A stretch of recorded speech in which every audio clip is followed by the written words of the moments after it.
나는 바로 그녀 뒤를 따라가 뒤에서 장모님을 껴안았다. 장신인 내 품에 장모님의 작은 몸이 자연스럽게 쏘강겼다. 자네 왜 이러는가? 장모님께서 물으셨다. 방금 직접 말씀하셨잖아요. 제가 감당하기에 짐이 너무 무거워지면 장모님께서 풀어주시겠다고요. 저 오늘 더는 견딜 수가 없습니다. 제발 저를 풀어주세요. 장모님께서는 서서히 몸에 힘을 푸셨다. 그 순간 마치 이 만남을 기다려왔다는 듯 뜨겁게 나를 받아들이셨다. 안녕하세요. 추억의 아주 특별한 한 구석에 발을 들여주셔서 감사합니다. 당신도 말하지 못한 마음속 이야기가 있다면 저희와 함께 해주세요. 아직 들려주지 못한 기억의 조각들을 놓치지 않으려면 구독과 알림 설정 잊지 마세요. 그럼 이제 이야기를 계속해 볼까요? 그날 우리 침실에는 아내가 아니라 장모님이 계셨다. 혼자 읽는 소설. 인간 본능의 깊은 곳을 섬세하고 조용히 탐험하는 이야기. 바로 이 순간 여정은 시작된다. 일찍 귀가해서 맛있는 저녁을 먹고 편안하게 맥주를 즐기고 있었다. 아내가 예고 없이 내게 다가왔는데 심각한 표정으로 부탁할 것이 있다고 했다. 그녀의 갑작스러운 진지함에 나는 깜짝 놀랐다. 불안한 마음에 나는 지체 없이 생각을 말해달라고 그녀를 재촉했다. 그녀는 회사에서 유럽으로 장기 출장 발령을 받았으니 허락해달라고 했다. 아내는 패션 회사에 다니는데 동료들이 장기 출장을 가는 것은 흔한 일이었다. 아내의 차례가 온 것 같았다. 나는 그녀에게 혼자서 모든 집안일을 감당하는 것은 내 능력 밖이라고 말했다. 그녀는 그 3개월 동안 장모님을 모시고 와서 함께 지내자고 제안했다. 그런 상황이라면 나는 그녀가 출장을 가도 좋다고 말했다. 우리 부부에게는 현재 초등학교 1학년의 모험을 헤쳐나가고 있는 아들이 있다. 내 하루는 종종 수많은 일로 가득 차 있어 해가 진 한참 뒤에야 집에 도착하곤 했다. 우리는 평일 동안 집안일을 맡아줄 사람이 필요했다. 아내는 어머니를 설득했고 장모님께서 우리 집에 오시게 될 것이라고 말했. 실은 장모님께서 열정적으로 오겠다고 자청하셨다고 했. 장모님께서는 은퇴 후 다소 지루함을 느끼던 차에 멋진 기회라고 말씀하셨다. 장모님은 바로 작년까지 교직에 몸담으셨다. 교사라는 배경이 그녀에게 어떤 엄격함을 부여했을지도 모른다. 하지만 대부분의 경우 그녀는 어린아이의 순수함과 경이로움을 연상시키는 밝고 즐거운 영혼을 지니고 계셨다. 장난기 많은 내 아들도 할머니를 무척 좋아한다. 나 역시 섬세한 체구와 온화한 얼굴을 가지신 장모님을 깊이 좋아한다. 아마 그녀의 전생애가 세상의 가혹한 진실로부터 보호된 채 고치 속에서 펼쳐졌기에 나이를 가늠할 수 없는 놀라운 젊음을 간직하고 계신지도 모른다. 그녀는 40대 후반의 사랑스러운 여성처럼 보이는 할머니다. 40살인 나는 공무원이라는 직업 덕분에 경제적으로 여유로운 편이다. 장모님 댁은 경기도에 위치해 있어 우리 집과는 상당한 거리가 있다. 그래서 장모님께서 우리와 함께 살기로 하셨다. 60대 초반의 활기찬 나이이신 장인어른은 놀라울 정도로 건강하시다. 작년에 공무원 생활을 마무리하고 지금은 집에서 지내고 계신다. 장인어른은 유튜브에서 수많은 건강 관련 콘텐츠에 몰두하신다. 장모님은 건강한 식단을 고집하는 장인어른 때문에 부엌에서 매일 신경전을 벌인다고 말씀하셨다. 공무원의 특성을 지닌 성미가 까다로운 장인어른과 은퇴한 교육자이신 위엄 있는 장모님은 이제 둘 다 은퇴하여 한 지붕 아래에 있게 되자 매일같이 다투시는 것 같다. 아내 역시 부모님 사이에 계속되는 갈등에 대해 깊이 걱정하는 듯했다. 출장 명령을 받자마자 그녀는 즉시 어머니께 연락하여 도움을 청했다. 그녀는 이것이 어머니께서 생활의 리듬을 바꿀 좋은 기회라고 믿었다. 장모님은 눈을 반짝이며 흔쾌히 동의하셨다. 홀로 남겨진 장인어른은 여러 불만을 토로했지만 그녀가 손자를 돌보겠다는 뜻을 밝히자 달리 선택의 여지가 없었다. 장모님은 그 지긋지긋한 늙은이의 끊임없는 잔소리에서 벗어나 매일 손자와 즐거운 시간을 보내는 기쁨을 표현하신다. 그녀는 그것이 무기력했던 삶에 활력을 불어넣어 준다고 말한다. 장모님께서 우리 집에 오신 지 2달이 조금 넘었. 아내가 긴 출장을 마치고 돌아올 때가 다가오고 있었다. 장모님과 함께 지내면서 내 안에서 이상한 감각이 깨어나기 시작했다. 장모님과 나는 늘 조화로운 관계를 유지해왔. 나는 키가 크고 장모님은 아담하고 매력적인 여인이다. 그녀는 우리 사위는 키가 참 크네 라고 말씀하시며 나에 대한 애정을 표현하셨다. 우리가 연애하던 시절 내내 아내는 우리 관계의 굳건한 지지자였다. 그녀는 키 크고 잘생긴 남자와 결혼하는 것이 늘 자신의 낭만적인 바람이었다고 고백했습니다. 그녀는 장인어른이 키는 작지만 안정된 직업 때문에 결혼했다고 말했습니다. 아내가 출장을 떠나기 전부터도 우리 부부의 잠자리는 상당히 줄어들었습니다. 우리 사이에 어떤 단조로움이 찾아온 것 같았습니다. 또한 우리 아들이 학교 생활을 시작하면서 아내가 바빴던 탓도 있었습니다. 이 시점에 저는 제 취향에 완벽하게 맞는 장모님과 함께 살게 되었습니다. 장난기 많은 저는 가끔 장모님께 작은 장난을 치곤 합니다. 시간이 흐르면서 우리의 유대는 깊어졌고 우리는 자주 접촉하게 되었습니다. 그녀는 우리 멋진 지훈, 지훈이라고 자주 외치며 제게 무척 친절하게 대해주십니다. 그녀는 저녁 식사를 준비하며 사랑스러운 매력으로 부엌을 분주하게 오갑니다. 그런 순간에는 장모님이 너무나 사랑스러워서 그 달콤함에 그냥 죽을 수도 있겠다는 생각마저 듭니다. 제가 새로운 자극을 갈망하던 때였던 것 같습니다. 집으로 가는 길에 저는 성인업소의 명함 몇 장이 흩어져 있는 것을 보고 한 장을 집어들었습니다. 그 순간 저는 다른 생각에 잠긴 채 그것을 재킷 주머니에 넣고 집으로 향했습니다. 아내의 반응이 두려워서 그런 곳은 거의 가본 적이 없습니다. 가보고 싶다는 갈망은 있지만 그 경험을 함께 나눌 동행이 없습니다. 집으로 돌아오는 길에 갑자기 장난스러운 충동이 저를 사로잡았습니다. 오늘 저는 장모님께 재킷에 커피를 쏟는 불상사가 있었다고 털어놓으며 세탁을 부탁드리고 재킷을 건넸습니다. 그러면 그녀는 주머니를 뒤지다가 그 명함을 발견할 것입니다. 그 순진한 분이 그런 명함을 보고 어떤 반응을 보일지 호기심이 생겼습니다. 저는 장모님께서 그런 곳을 알고 계시기나 한지 궁금했습니다. 저는 아내가 없는 동안 위안을 찾으러 이런 곳에 드나드는 건가 라고 생각하며 분노하는 그녀의 모습을 보고 싶었습니다. 그날은 아무런 주목할 만한 사건 없이 조용히 지나갔습니다. 다음 날이 왔습니다. 은근한 기대감을 안고 저는 예정보다 일찍 퇴근했습니다. 오늘 세탁하시면서 분명 그 명함을 보셨을 거야.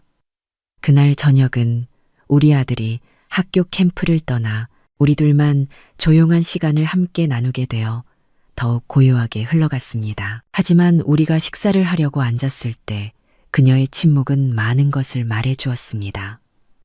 아마 그게 뭔지 모르시는 걸 거야. 혹은 명함을 못 보고 지나치셨을 수도 있겠다. 라고 저는 생각했습니다. 아들이 없어서 우리는 저녁 식사 후에 맥주를 한잔 했습니다. 이분은 제가 맥주를 권할 때마다 보통 손사래를 치시던 바로 그 장모님이었습니다. 하지만 그날은 그녀 스스로 맥주를 한잔하겠다고 나섰습니다. 손자가 없어 심심하다는 말을 하며 그녀는 맥주잔을 제 쪽으로 들어 올리고는 따라달라고 요청했습니다.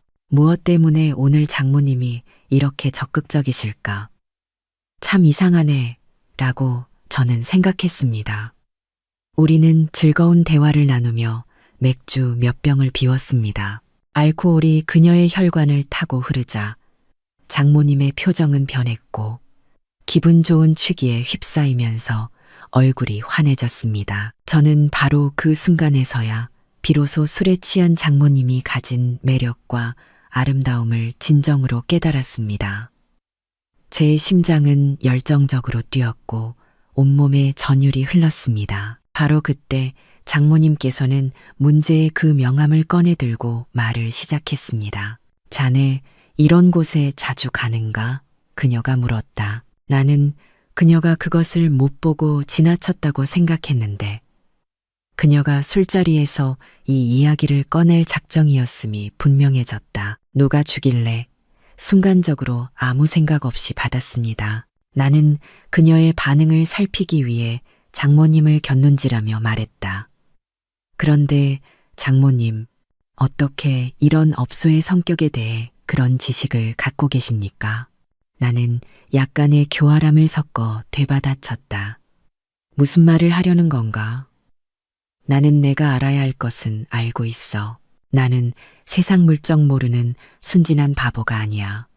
그녀는 그 생각 자체에 도전하려는 듯 뺨을 선명한 진홍빛으로 물들이며 선언했다. 제발 딴 얘기하지 말게. 아무것도 숨기지 말고 완전히 솔직하게 말해봐. 이런 곳에 얼마나 자주 가는가?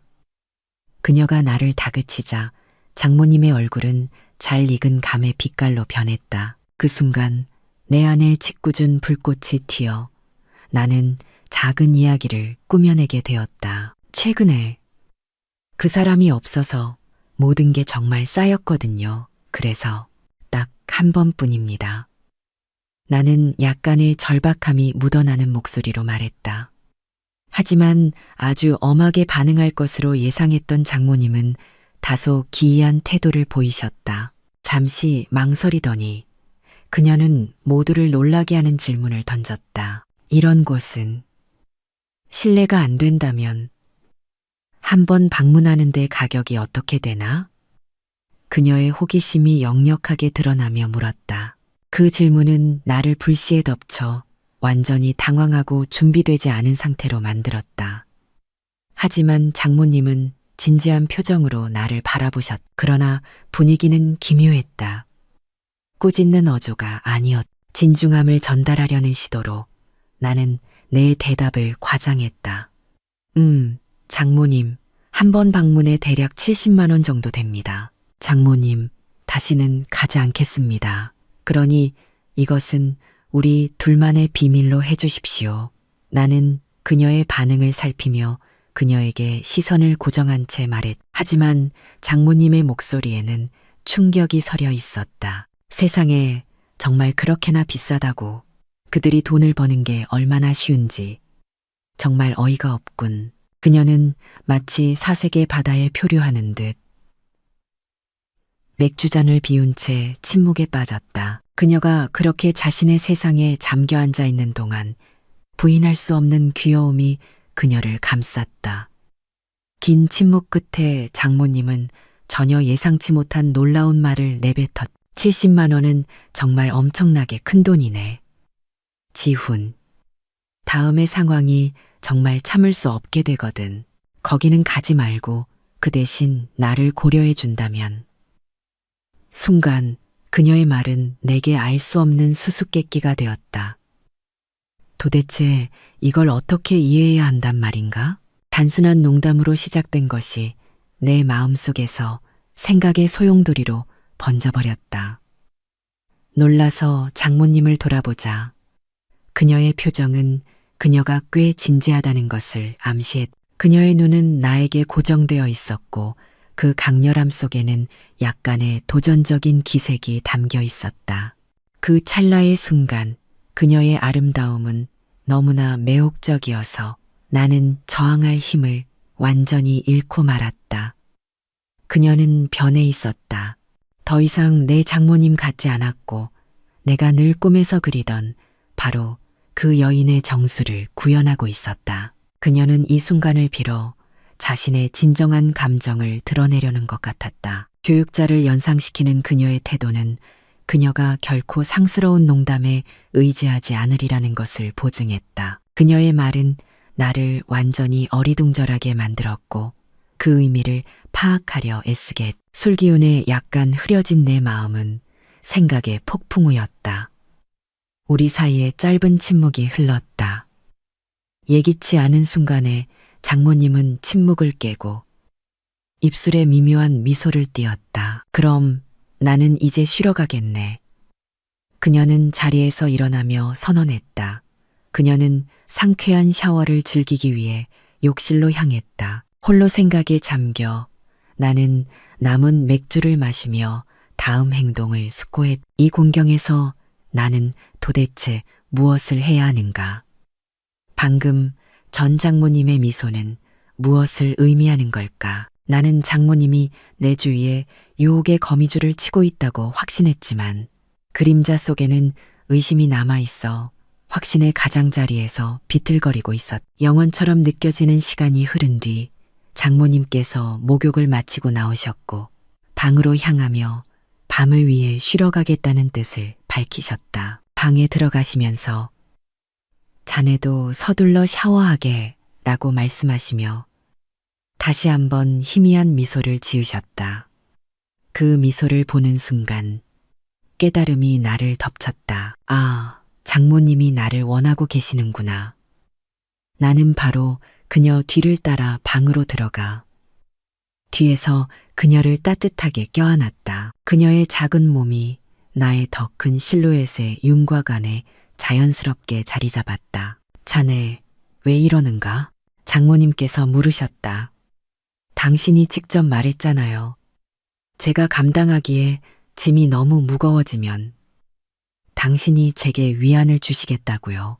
저 오늘 더는 견딜 수가 없습니다. 제발 저를 풀어주세요.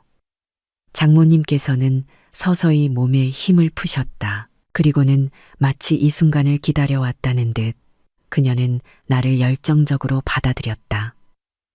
그날 우리 침실에는 아내가 아니라 장모님이 계셨다. 우리는 꽤 오랜만에 처음으로 황홀한 순간을 경험했다. 우리의 은밀한 결합이 끝난 후 우리는 우리가 실로 서로에게 이상적인 짝이라는 유쾌한 깨달음에 이르렀다. 나는 장모님을 연상시키는 귀엽고 아담한 타입을 좋아하고 그녀는 나처럼 키 크고 잘생긴 타입의 남자에게 끌린다. 본질적으로 우리는 절묘한 육체적 궁합으로 묶인 한 쌍이었다. 장모님께서는 어째서 그런 말이 예기치 않게 입에서 나왔는지 도무지 모르겠다며 어리둥절해 하셨다. 그녀는 한동안 나 같은 남자와의 로맨스를 갈망해 왔다고 고백했다.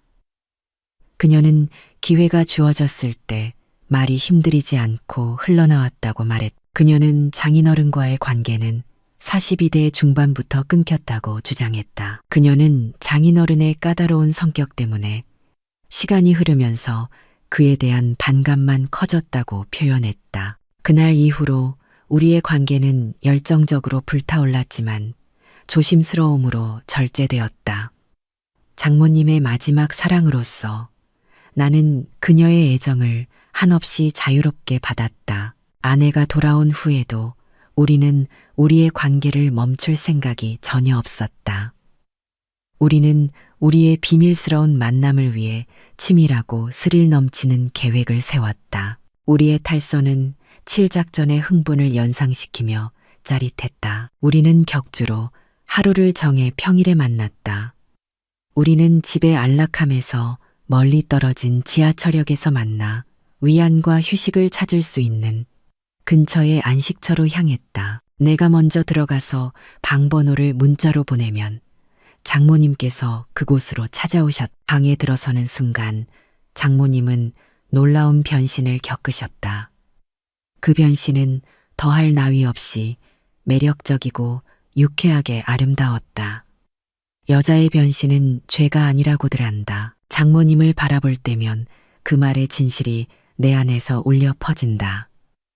우리는 이 비밀을 무덤까지 가져가기로 서로에게 확고한 결의로 맹세했. 2년 동안 우리는 극도의 조심성으로 우리의 비밀스러운 관계를 이어왔다. 나는 이 짜릿한 로맨스를 영원히 이어가고 싶다. 장모님께서는 삶에서 새로운 활력을 받아들이며 만족스럽다고 말씀하신다. 그녀는 까다로운 늙은 남편에게 더 이상 분노를 느끼지 않으며 더 평온한 상태를 받아들였다고 하신다. 그녀는 주변 사람들이 더 편안해지고 즐거워진 것 같다고 말한다. 장모님과 나는 뚜렷하게 분리된 두 개의 영역에 살고 있다. 공무원과 장모라는 역할을 수행하는 현실의 영역은 우리가 열정적인 연인의 열정을 받아들이는 매혹적인 환상의 세계와 뚜렷하게 대조된다. 인류가 존재하는 한 우리는 본질적으로 꿈을 꾸는 존재인 것 같다. 우리의 꿈이 살아있는 한 고독은 우리를 건드릴 수 없다. 이로써 오늘의 이야기는 끝이 난다. 구독자 여러분, 여러분의 한 주가 평온과 고요함으로 마무리되기를, 제 이야기가 여러분의 피로를 달래주는 따뜻한 차 한 잔이 되기를 바랍니다. 구독과 좋아요로 응원해 주시길 부탁드립니다.